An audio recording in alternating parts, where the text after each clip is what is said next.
you ever avoided doing something because you were afraid that something would go wrong? Give some head nods, yeah. It happens to everybody. You know, you might be scared that something will go wrong, so you'll avoid doing a task. Well, I've learned that the concept of anti-fragility has helped me overcome my fears. I'm going to tell you how it can help you too. When I first started working in the professional world, I was afraid to give presentations and meetings, and I avoided it for years and years until I had a boss where it was mandatory that I had to give a presentation.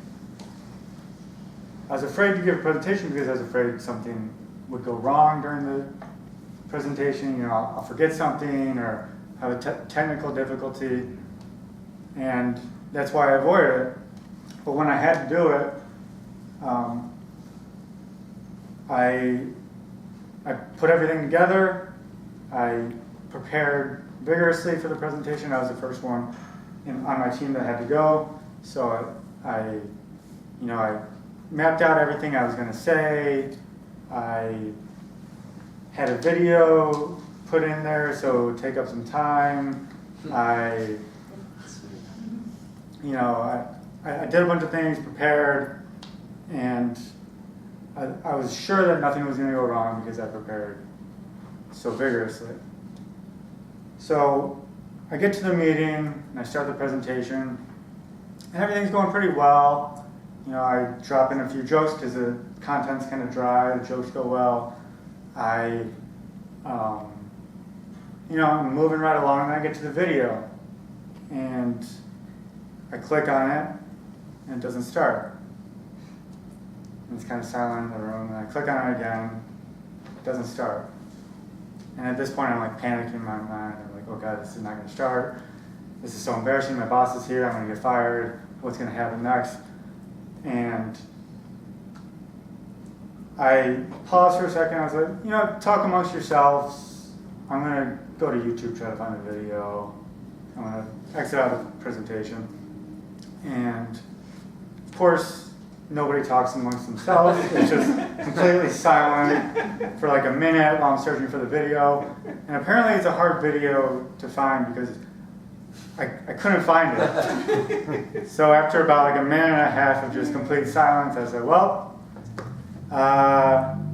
can't find the video, sorry. And I just kind of explained what the video was about, and I moved on. But something went wrong, and it wasn't the end of the world. I actually got complimented on my presentation later, but I was nervous. I was thinking I need to prepare more next time. And then I came across the concept of anti-fragility in a book I read by Nassim Taleb called Anti-Fragile.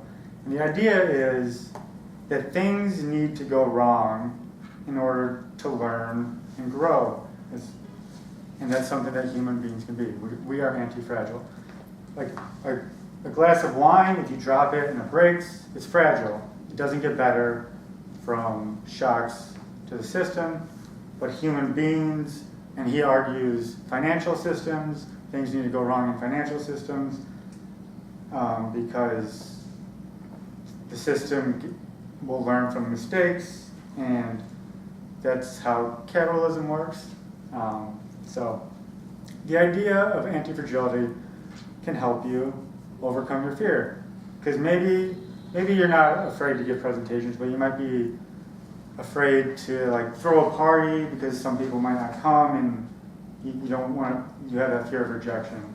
Or in your dating life, if you want to start dating people, someone might reject you, and that threatens your self-image. But unless you're willing to put yourself out there, learn from your mistakes, and grow as a human being,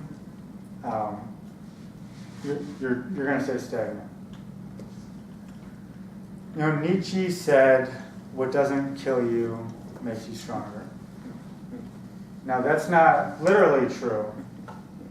Like, if I fell out of the window, I'd probably break a bone, I wouldn't get stronger physically. But I'd probably learn I learned from that experience. Like, don't stand against the window. So next time you're thinking of avoiding something because you're worried that something might go wrong, remember that you are anti-fragile.